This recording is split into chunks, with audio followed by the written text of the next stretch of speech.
Flórida, julho de 1969. A tranquila manhã é agitada por uma enorme explosão.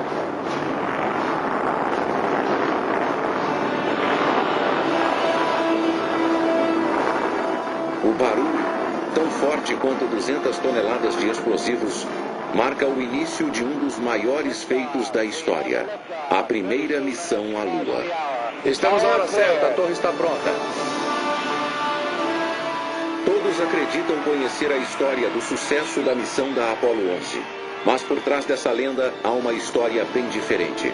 O fato não revelado da missão quase ter sido uma tragédia. Agora, quase 40 anos depois, os homens daquela famosa aventura revelam o que realmente aconteceu na primeira viagem à Lua.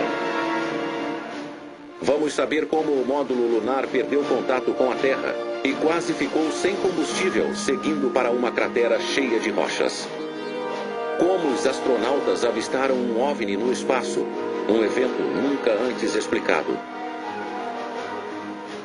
Vamos mostrar como a corajosa tripulação voou numa nave com uma potência de computador equivalente à de um relógio digital moderno. E vamos revelar como a tripulação só conseguiu retornar viva graças a uma caneta esferográfica. Este é o relato em primeira mão dos homens que estiveram lá. A história não revelada da missão da Apollo 11 à Lua. A verdadeira história. Minutos completados. Lançamento da Apollo 11. Dia 16 de julho, 4 horas antes do lançamento. Desde cedo, a tripulação da Apollo 11 vinha se preparando para a missão mais perigosa da história, o primeiro pouso lunar. Na sala da tripulação, os astronautas Neil Armstrong, Buzz Aldrin e Mike Collins fazem a última refeição antes de realizar as últimas verificações nos trajes e no equipamento. Mas por trás dessa fachada de tranquilidade, a tensão era grande. Buzz Aldrin, o piloto lunar da missão, relembra o nervosismo da tripulação. Eu me lembro que não consegui dormir muito por causa do que ia acontecer no dia seguinte. Sempre havia muita adrenalina correndo nos aposentos da tripulação durante as várias missões para a Lua. A tripulação tinha razão em estar nervosa. O que ela não sabia era que na plataforma de lançamento os técnicos tentavam resolver um defeito perigoso no gigantesco foguete Saturno V. O Saturno V foi o foguete mais potente e pesado já construído. Ele comportava 1 milhão de galões de combustível altamente inflamável e estava com um vazamento. 36 metros abaixo, os técnicos ainda estão trabalhando numa válvula que está vazando, a qual reabastece o fornecimento de hidrogênio líquido para o foguete Saturno V. O vazamento de combustível sempre foi um problema no Saturno V desde a sua montagem. Uma pequena faísca na plataforma de lançamento poderia destruir o foguete e sua tripulação. Gene Kranz, o diretor de voo que monitora a contagem regressiva no controle da missão em Houston, estava bem ciente dos riscos. Uma missão espacial nunca será uma rotina porque você coloca 3 pessoas na ponta de uma grande quantidade de explosivo de ruptura. Mas resolver problemas perigosos com rapidez fazia parte do acordo para o programa espacial. O foguete tinha de ser lançado no prazo. Durante anos, a equipe da Apollo trabalhou exaustivamente para realizar o sonho do presidente John F. Kennedy. Acredito que esta nação deveria se empenhar para realizar um objetivo, antes desta década acabar, de levar um homem à Lua e trazê-lo de volta à Terra em segurança. Tudo o que fizemos estava ligado ao objetivo de ir para a Lua antes da década terminar. Eu trabalhava 20 horas por dia durante semanas. Foi uma época bastante agitada e atarefada. Contagem regressiva, 2 horas, 33 minutos, 45 segundos e contando. Controle de lançamento Kennedy. Com pouco tempo para consertar o vazamento, a NASA decidiu embarcar os astronautas enquanto a equipe de reparos continuava trabalhando. Nesse momento, toda a tripulação da Apollo 11 entrou no elevador de alta velocidade no nível A para ir para a plataforma de lançamento. Se havia vazamento de hidrogênio quando nós embarcamos, talvez eles nos contassem, ou talvez não, já que pretendiam solucionar o problema. Por que incomodar a tripulação com ele? Está tudo bem na contagem regressiva dessa vez. Com os minutos se esgotando, os técnicos armados com chaves inglesas especiais pareciam ter conseguido acabar com o vazamento de hidrogênio. E a NASA decidiu liberar o lançamento. A Apollo 11 seria lançada a tempo. O braço giratório está sendo recolhido agora. Contagem regressiva, 4 minutos, 50 segundos e contando. A tripulação não estava preocupada com o vazamento de hidrogênio, pois eles acreditavam que os sistemas de segurança funcionariam no caso de qualquer eventualidade. Achávamos que nossa sobrevivência tinha a probabilidade de 99%. 4 minutos e contando. Temos sinal verde para Apollo 11. Era uma missão muito arriscada, mas havia também a possibilidade de abortá-la se corrêssemos perigo. Foi dito à tripulação que se um vazamento causasse uma pane no mecanismo durante o lançamento, a cápsula seria ejetada com segurança bem distante do foguete. Mas o que disseram à tripulação não era verdade. Um relatório com informações condenatórias reveladas aqui pela primeira vez circulou entre alguns poucos oficiais da NASA um ano antes da missão. Ele revelava que este plano de fuga era mera fantasia. Havia um relatório que apareceu no primeiro estágio que revelava que, contrário a todo o treinamento e a informação que a tripulação recebeu, nós não teríamos condição de salvar a vida da tripulação se algo desse errado durante os primeiros 2 minutos e meio após a decolagem. O sistema para abortar precisava de 2 segundos, caso detectasse uma falha catastrófica para ativar o sistema de módulo de fuga. Se o motor tivesse falhado no primeiro estágio, em meio segundo o veículo começaria a se romper. Não haveria como salvar a tripulação dali, pois aquilo logo viraria uma bola de fogo em ascensão.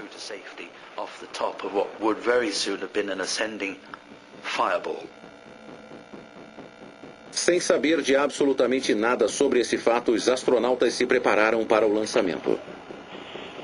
30 segundos e contando. Os astronautas relatam que está tudo bem. Pelo potencial explosivo, se explodisse na plataforma de lançamento, teria acabado com uma boa parte da Flórida. 20 segundos e contando. Sempre faço uma oração para a tripulação e para a minha equipe do controle da missão para termos sucesso no trabalho que vamos realizar. Contagem regressiva, 15 segundos. A orientação é interna. Eu disse, quero tentar me lembrar desse momento antes de toda a agitação. 12, 11, 10, 9. Iniciar a sequência de ignição. 6, 5, 4, 3, 2, 1, 0. Todos os foguetes funcionando. Liberado. Início do lançamento. 32 minutos completados. Lançamento da Apollo 11.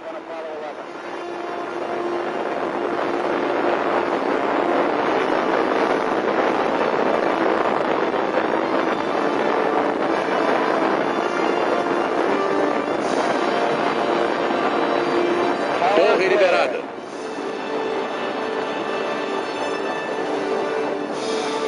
Quando a Apollo 11 deixou a plataforma, os astronautas eram peças involuntárias em um grande tabuleiro. Em jogo estavam suas vidas.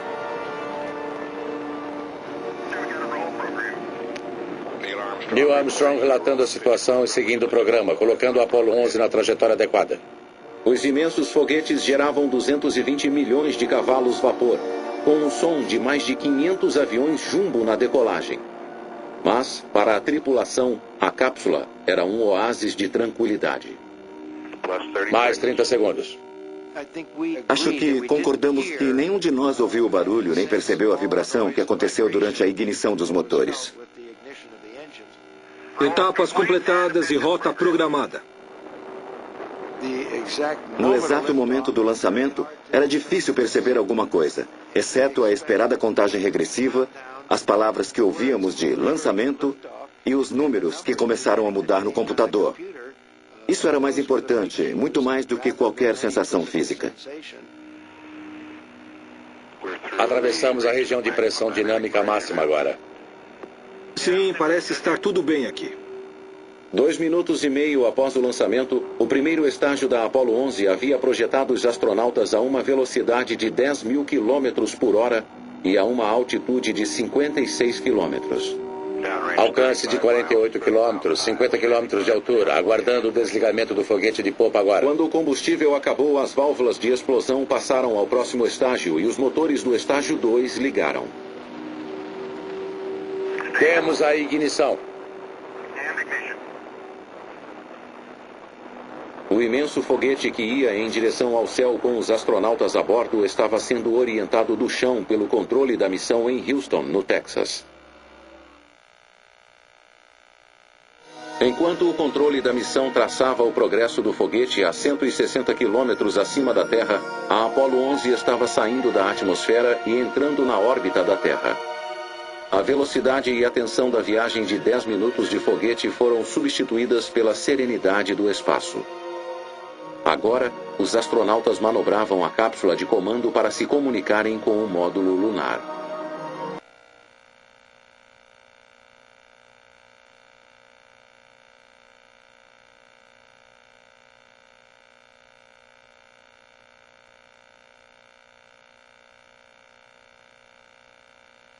Para voltar e atracar no módulo lunar. Ouço alto e claro, Mike. Entendi que já realizaram a atracação. Afirmativo. E ele vai se manter desse jeito no terceiro estágio. E é nessa configuração que as duas espaçonaves voam para a Lua. Agora a tripulação segue para o estágio final do foguete para se preparar para a viagem de 419.000 quilômetros até a Lua. Houston, Apollo 11, câmbio. Prossiga, 11. Enquanto a Apollo seguia, centenas de comunicações eram trocadas entre a nave e a Terra. Um erro na compreensão de uma mensagem poderia ser um desastre.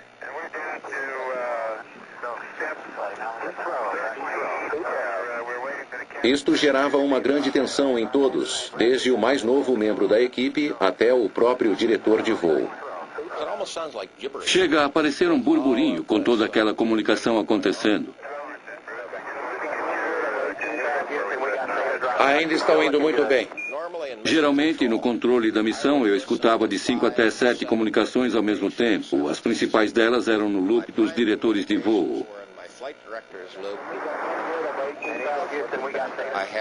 Eu tinha 2 loops de comunicação do ar para a terra e tinha os loops da minha equipe de controle para a equipe de apoio deles. Com a experiência, você seleciona a comunicação que é essencial para você fazer seu trabalho.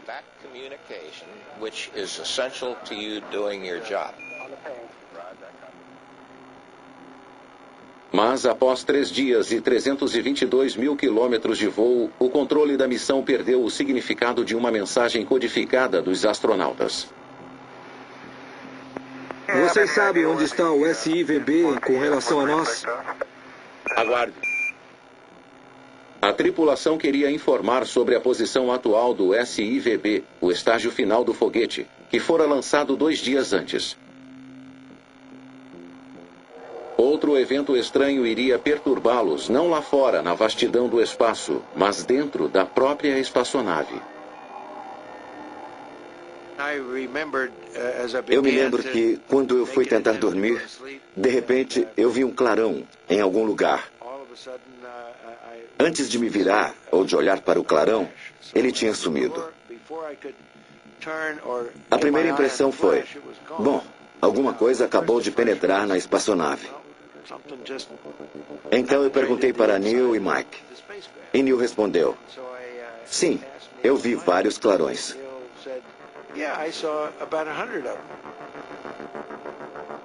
Para a tripulação, os clarões eram muito mais preocupantes do que o OVNI misterioso. No vácuo do espaço, qualquer coisa que penetrasse na aeronave poderia causar um desastre. Na volta, Aldrin relatou tudo para a NASA.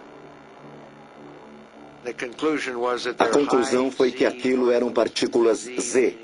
O Z significa uma partícula pesada, em alta velocidade, que penetra a espaçonave, penetra o indivíduo e causa danos graves às células nervosas e aos neurônios. Mas só se isso ocorrer durante um longo período. é claro. Até hoje, os cientistas não conhecem totalmente os efeitos a longo prazo das partículas Z no corpo humano.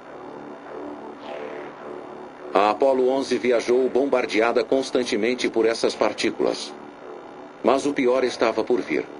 Agora, quando a espaçonave se aproximava da órbita lunar, a 419 mil quilômetros de casa, os astronautas se prepararam para o que seria a parte mais perigosa e imprevisível da missão, a descida até a Lua. Os controladores são um grupo bastante animado. Eles sempre fazem uma brincadeira, contam uma piada. Nesse dia, havia um grau de seriedade que eu nunca tinha visto. Nunca houve isso no treinamento. É aí que você percebe que é real, que o negócio é para valer, é de verdade mesmo. Hoje vamos pousar na Lua.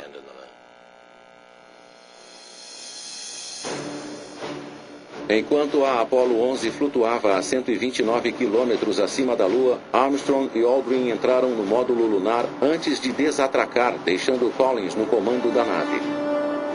A nave espacial mais estranha que já voou, o módulo lunar, apelidado de Águia, era conhecido em todo o mundo como um milagre da engenharia. Mas o controle da missão sabia que por trás daquele design de era espacial havia algumas fraquezas graves. O módulo lunar totalmente carregado pesava pouco mais de 15 mil quilos. O revestimento da cabine da tripulação era bem fino. Isso tudo foi feito para evitar peso. O peso era o item crítico, que sempre deveria ser considerado em tudo que você fazia. Se você esticasse o dedo e cutucasse com força, poderia alcançar o revestimento externo da espaçonave. Ele tinha a espessura de 2 placas de alumínio. E sempre deveríamos ter muita cautela para não encostar nenhum objeto pontudo nele.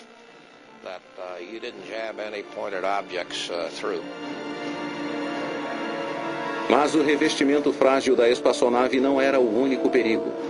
Nos bastidores, a montagem do módulo sempre foi acompanhada de falhas graves e panes.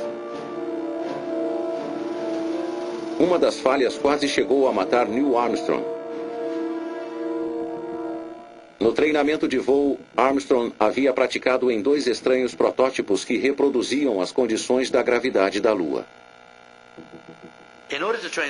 Para treinar a tripulação, usamos 2 veículos, o de treinamento de pouso lunar e o de exploração lunar. Um deles era suspenso por fios, era bem seguro. Não tinha motores de verdade. E o outro era um assustador veículo de treinamento de pouso lunar. Buzz Aldrin já tinha suas dúvidas sobre o veículo lunar. Eu percebi que aquele era um veículo no qual deveríamos prestar bastante atenção. Se você não travasse totalmente o foguete de descida, poderia ficar sem combustível bem antes do que você esperava.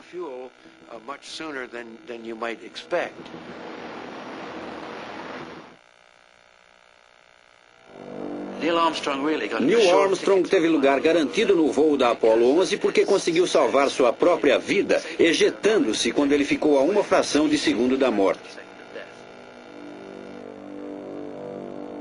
Sem terem uma segunda chance no espaço, Armstrong e Aldrin agora teriam de pilotar, sem nenhum erro, o verdadeiro módulo lunar em sua rota de voo programada ao redor do lado escuro da Lua antes de tentarem o pouso final. Imediatamente as coisas começaram a dar errado. Assim que a espaçonave saiu de trás da Lua, recebemos os dados que indicavam que a trajetória não estava certa. Meu orientador de voo, Steve Bales, disse: "Voo, estou na metade do limite para abortar. Parece que saímos da velocidade radial." Assim que ele disse na metade do limite para abortar, nossa comunicação foi interrompida e não pudemos nos comunicar com o módulo lunar. Sem comunicação ou dados do computador, o controle da missão não podia monitorar os sistemas de módulo que controlavam a descida. Em desespero, eles tentaram algo diferente. Redirecionaram as comunicações para o módulo lunar via Mike Collins, na nave de comando que ficara em órbita. Este link improvisado restaurou um sinal fraco entre a tripulação e a Terra, mas não durou muito. Dependia de mim decidir se tínhamos informação suficiente para permitir ou abortar o plano para continuar a descida até a Lua. 5 minutos antes da descida, meus controladores de voo enviaram um sinal de sim ou não e perdemos os dados de novo. Então, acrescentei as palavras: envie o sinal de sim ou não baseado no último frame válido de dados que você viu. Todos os controladores de voo, sim ou não para o pouso? Sim, sim. Sim, sim. Sim, sim. Sim, sim. Sim para pousar. Enquanto as comunicações eram interrompidas, o módulo lunar começou a sua descida até a superfície. Já tem permissão para prosseguir a descida. Já tem permissão para prosseguir a descida. Foi como uma queda controlada da órbita. Era quase como um carro numa estrada bem comprida na montanha. O motorista usa o freio para controlar a velocidade e evitar ir rápido demais. Para evitar colidir com a Lua, o módulo lunar ligou seu radar de aterrissagem para determinar sua altitude exata. Certo, recebemos os dados. Radar, parece estar tudo bem. Entendido. O radar de aterrissagem começava a calcular a diferença entre sua posição e a velocidade e qual a posição e a velocidade que o computador havia calculado. E esse número, quando era corrigido, ia ficando cada vez menor. 610 metros. Entendido. Mas ligar o radar de aterrissagem deu início a uma série catastrófica de eventos, fazendo com que aquele pouso que já estava difícil se transformasse numa verdadeira crise. 366. Aguardar. 366. 366. O alarme. 366, o que é isso? Saturado pelas informações do radar de aterrissagem, o pequeno computador a bordo sofreu uma pane. Em vez de dar informações vitais à tripulação, ele piscava um aviso de grande sobrecarga. O primeiro alarme que recebemos foi um alarme de excesso executivo, que significa que há muita informação chegando. Esse não é um alarme bem recebido, porque ele não deveria acontecer no voo. Era muita informação chegando naquele pequenino computador e de repente ele disse: lamento, não consigo entender, vou parar, vou desligar. A bordo do módulo lunar, os astronautas estavam surpresos. As informações que estávamos recebendo, fossem elas de velocidade ou do movimento acima do solo, já não estávamos vendo. Em vez disso, ele mostrava um código, o número do alarme. Foi perturbador e perdemos a concentração. Olhávamos para aquilo sem saber o que significava. Talvez ainda mais perturbador tenha sido o fato de ninguém no controle da missão saber o que o alarme significava. No desespero, consultaram Jack Garman, um gênio de 24 anos, especialista em computadores, para saber se a missão poderia continuar. Quando o alarme ocorreu, acho que eu era o único no centro de controle que sabia o significado dele. Por pura sorte, Garman tinha visto esse alarme em um exercício de treinamento e rabiscou o curso de ação correto em um pedaço de papel. Minha resposta saiu em 5 ou 6 segundos. Eu disse: está tudo bem, desde que não ocorra de novo. 366, alarme. É o excesso executivo. Se não ocorrer de novo, estamos bem. Garman afirmou que se o alarme não soasse de novo, a missão poderia continuar. O tanque de combustível do motor de descida estava com um nível criticamente baixo. Agora, aquela parte perigosa da missão iria continuar. Porque, normalmente, no treinamento não demorávamos mais de 10 minutos para pousar. E agora chegamos ao ponto em que recebi uma mensagem do meu controlador dizendo que tínhamos um nível baixo. Nível baixo. E sabíamos por experiência e pelo projeto que teríamos 2 minutos ainda de combustível a uma média de aceleração de 30%. Com o módulo ainda a 152 metros, era entrar no terreno desconhecido. As chances não eram boas. Nunca chegamos tão perto assim no treinamento. Começamos a marcar o tempo com o cronômetro na sala dos fundos com o controlador. E ele contava os segundos restantes de combustível. O comunicador da espaçonave disse: voo, é melhor ficar bem quieto agora. Certo, o único som agora vai ser o tempo do combustível. Naquele instante, a situação ficou bastante tensa, porque Armstrong sabia que o suprimento de combustível estava diminuindo. Ele tinha de achar um local seguro para pousar. Olhou pela janela e viu uma cratera do tamanho de um campo de futebol, com rochas do tamanho de carros pequenos ao redor, e era para onde o computador os guiava. Com o combustível acabando, os astronautas enfrentavam um dilema. 30 metros. 1 metro abaixo e 3 metros à frente. A coisa mais fácil de fazer é diminuir até a velocidade de descida e voar sobre o que quer que seja. Demora mais, queima mais combustível e diminui um pouco a qualidade do pouso também. Recebemos o aviso de que tínhamos 60 segundos e informamos a tripulação. Tudo parece bem. Falta pouco agora. Entendido. 2 à frente. 60. 60 segundos. 60 segundos. Me lembro que estávamos a pouco mais de 30 metros. E tentando não atrapalhar a concentração de Neil, falei com ele de um modo mais informal. Desça logo, assim que puder. Quando olhei para os números da descida, eu disse, vamos ter de levar essa belezinha para a superfície, vai ser por pouco. 2 à frente, 2 à frente. Virando à direita um pouco. 30. 30 segundos. 30 segundos. Sempre aprendemos nos simuladores que se eles tiverem 30 segundos, esqueça, pare e aborte. Mas naquela pequena janela, Neil Armstrong pôde ver a superfície lunar despontando. E ele sabia que se continuasse, ele pousaria a nave. Eu podia ver que a sombra ficava cada vez maior porque o sol estava atrás de nós. Estávamos cada vez mais perto da sombra do veículo e a poeira começou a levantar. Levantamos poeira. 9 metros. 1 metro agora. Luz de contato. Certo, motor desligado, 413 dentro. A Apollo 11 havia pousado, restando ainda cerca de 15 segundos de combustível. Base Tranquilidade, a Águia pousou. É entendido, tranquilidade. Entendemos que já está no solo. Muitos colegas aqui já estavam ficando azuis. Já podemos respirar de novo. Muito obrigado. Eu que agradeço. Está tudo em A ordem. equipe completou a checagem após o pouso. Só depois é que perceberam o quanto aquilo fora arriscado. Parecia que tudo estava em câmera lenta. Você está no controle do que está fazendo, mas depois você pode desmaiar quando percebe como foi por pouco.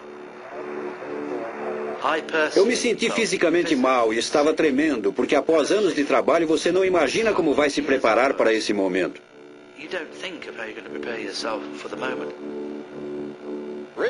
No início foi determinado que a tripulação iria dormir assim que chegasse à Lua, mas a adrenalina estava a 1000 por hora, ninguém ia conseguir dormir. Imediatamente, Buzz Aldrin e Neil Armstrong vestiram seus pesados trajes espaciais. Eles se prepararam para fazer história. O mundo esperava para ver Armstrong aparecer, mas ninguém saía do módulo. Sem que ninguém soubesse, o momento de glória dos astronautas teve de esperar. Eles não conseguiam abrir a escotilha. Ninguém percebeu que a pressão deveria estar bem baixa dentro. E geralmente, quando você abre uma válvula, ela não libera tudo imediatamente. Então, tentamos abrir a escotilha embaixo do painel de instrumentos. E ela não abria. Neil, aqui é Houston. Qual a situação da abertura da escotilha? Câmbio? Vamos empurrar. Precisa de luz? Está destravada? Destravada. Vamos ter de forçar um pouco. Aldrin acabou inclinando a porta frágil para trás para igualar a pressão. Com a escotilha aberta, a Lua estava ao alcance deles. A escotilha está abrindo. Enquanto Neil Armstrong se preparava finalmente para pisar na Lua, o mundo inteiro esperava ansiosamente por suas primeiras palavras. Eu estou no degrau da escada. Coitado, ficou preocupado como qualquer um nessa situação. Todos deram várias sugestões a ele. Acho que havia alguns trechos de Shakespeare, citações da Bíblia e várias frases de poesias. No final, o que aconteceu foi que, depois que pousaram na Lua, é que ele teve chance de pensar nisso. Tudo bem, nós chegamos. O que eu vou dizer? É um pequeno passo para o homem. E um salto gigantesco para a humanidade.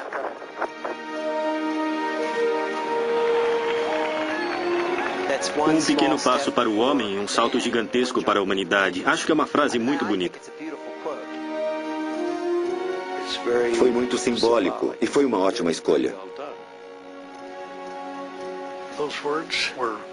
Aquelas palavras foram excelentes. Elas representam a primeira ação da humanidade fora do planeta. Tudo pronto. Já posso sair agora? Tudo pronto. Após 15 minutos, Aldrin saiu do módulo para se juntar a Armstrong na superfície, certificando-se de não cometer um erro simples, porém fatal.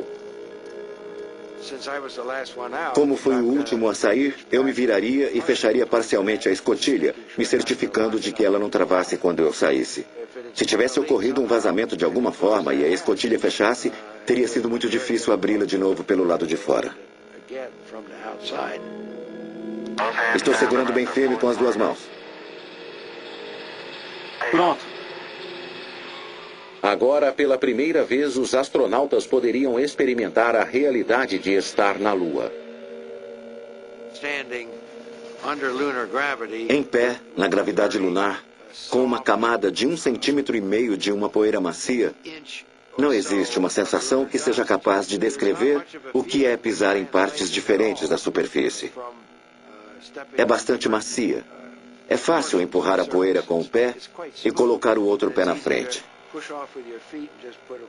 Você pode olhar no horizonte e ver com clareza, porque não há atmosfera, não há névoa, não há nada.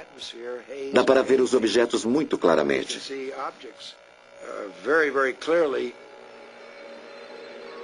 Que linda vista! Não é incrível? A melhor maneira de descrever o que estávamos vendo era um abandono completo, sem nenhum sinal de vida.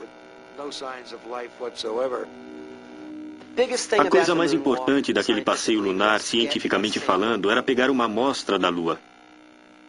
Havia 2 caixas de alumínio para colocar pedras. Eles deveriam encher as caixas com amostras de poeira e pedras e trazê-las para a Terra para sabermos mais sobre a história da Lua.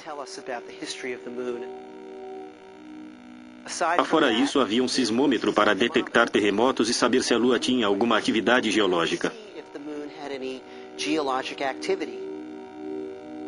Mas enquanto Armstrong realizava cuidadosamente essas tarefas científicas, para milhões de espectadores, Aldrin parecia estar pulando sem rumo pela Lua. A verdade por trás desse comportamento estranho vai ser revelada agora.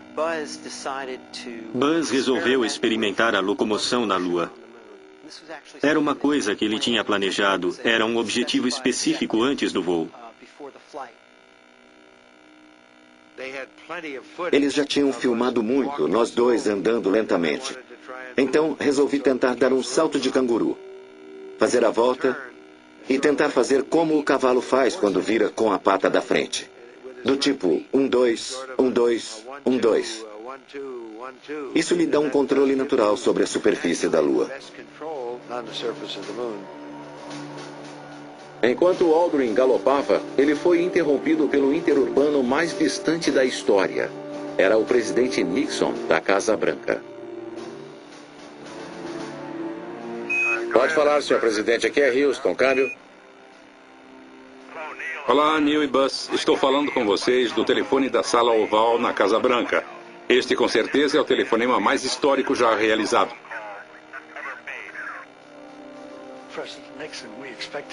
Esperávamos que o presidente Nixon ligasse para os astronautas porque esse era um grande evento internacional. E os políticos precisam tirar vantagem de cada oportunidade.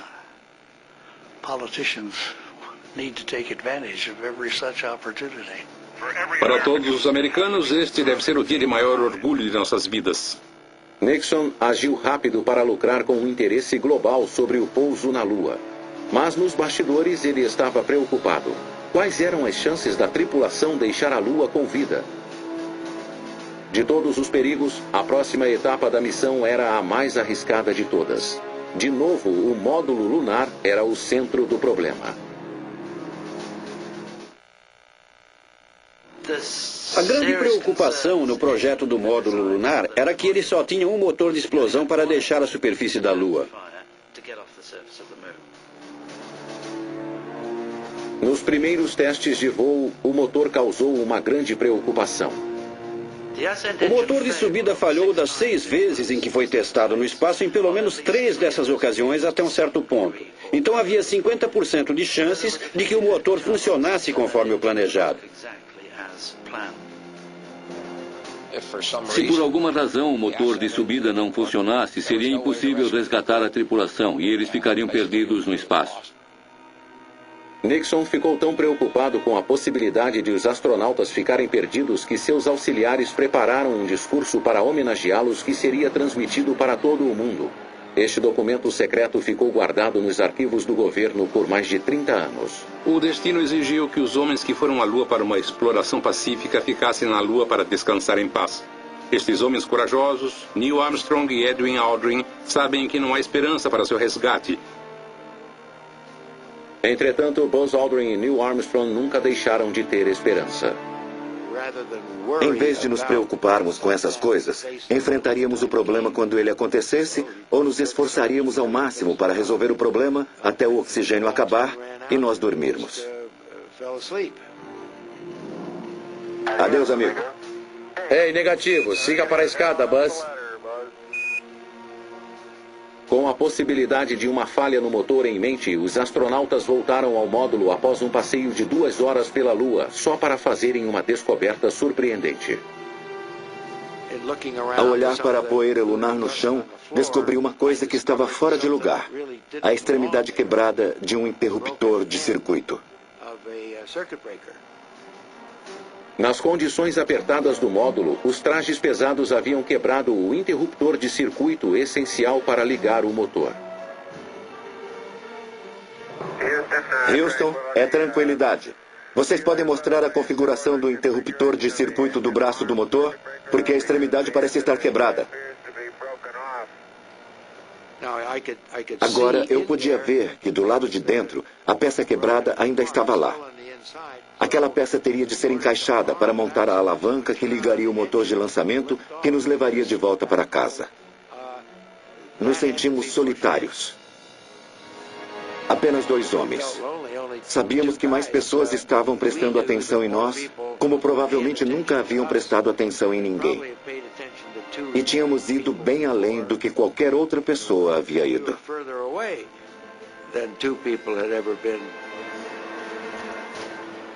O controle da missão estava impotente para ajudar. Se o motor não pudesse ser ligado de alguma outra maneira, não haveria nenhum resgate disponível. Dependia dos astronautas improvisarem uma solução usando apenas os itens que tinham a bordo. Até hoje, Aldrin lembra do objeto de uso diário que salvou a vida deles. Este é meu item de coleção que representa a nossa solução para um problema grave. Durante a contagem regressiva, eu usei uma caneta, uma das várias que nós tínhamos a bordo, que não tinha metal na extremidade. E usamos isso para encaixar o interruptor. Certo, braço principal colocado. Aldrin usou a caneta no circuito e com Armstrong nos controles, a Apollo 11 engatou o motor e esperou pelo melhor. 9, 8, 7, 6, 5. Estágio para abortar. Ascensão do braço do motor. Prosseguir.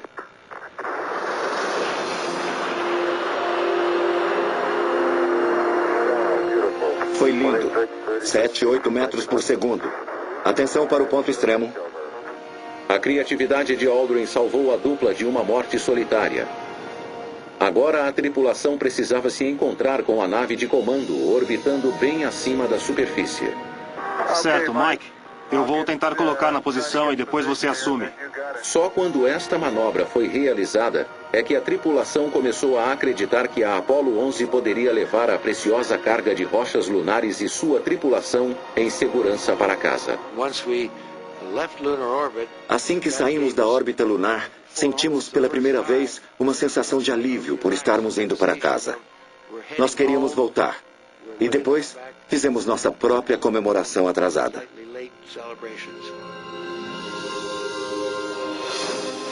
Mas eles ainda não estavam totalmente seguros. 8 dias depois do início da missão, a Apollo se aproximou da Terra e se preparou para o último grande perigo, a reentrada. Se o módulo se aproximasse da atmosfera pelo ângulo errado, ele poderia incendiar ou simplesmente ficar vagando pelo espaço. Se sua entrada for muito íngreme, vai enfrentar uma força de gravidade muito forte e altas temperaturas. Se a entrada for pouco inclinada, não ficará abaixo da velocidade orbital antes de começar a ganhar altitude e voltar novamente. E sob tais condições, você não vai ter oxigênio suficiente para sobreviver e tentar outra vez. Até mais. Hora do blackout.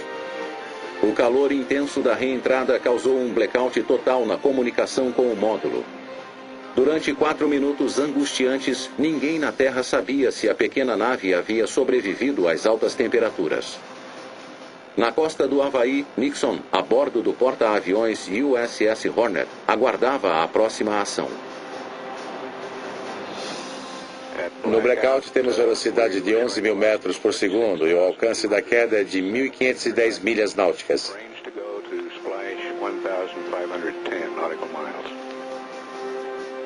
Estávamos muito animados, mas nós nos perguntávamos, será que os paraquedas vão abrir? Apollo 11, aqui é o Hornet, câmbio.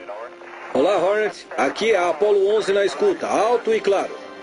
A 4.500 metros, os 3 paraquedas abriram.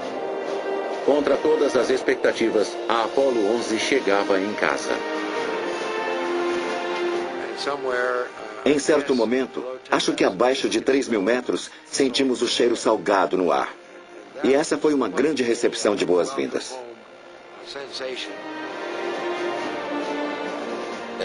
Na minha mente, eu quase podia ouvir as palavras do presidente Kennedy. Nós decidimos ir até a Lua.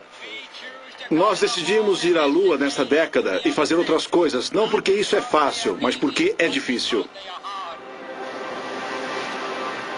Agora, todos os perigos, falhas de equipamento e erros humanos que quase haviam custado a vida da tripulação haviam sido esquecidos. O primeiro pouso lunar foi um sucesso. A NASA acreditava ser invencível. A sensação era única no momento. Podem lançar qualquer desafio que nós iremos realizá-lo. Podemos fazer qualquer coisa. Ir a Marte? Faremos isso. Construir uma estação espacial? Faremos isso. Construir uma nave espacial reaproveitável? Claro, faremos isso também. Porém, mais de 30 anos depois e com a realidade das missões perdidas no espaço, os homens da tripulação da Apollo agora percebem a sorte que tiveram. Se hoje perguntássemos a alguém sobre a ideia de voar até a Lua, como fizemos em 1969, iriam rir das nossas caras. Não há possibilidade de se realizar isso. Não é seguro o bastante.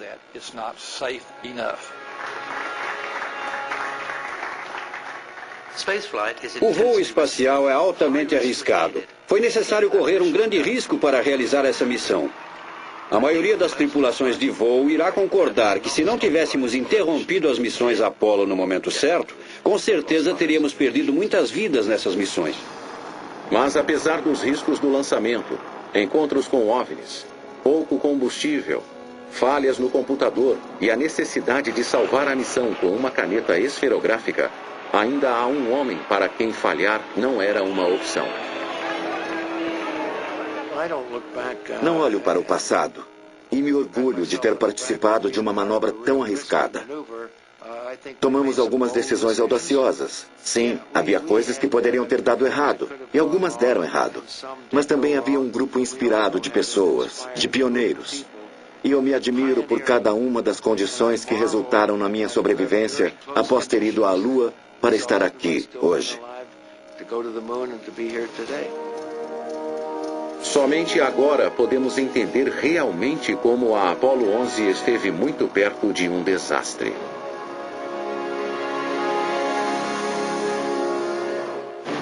Versão brasileira, Clone.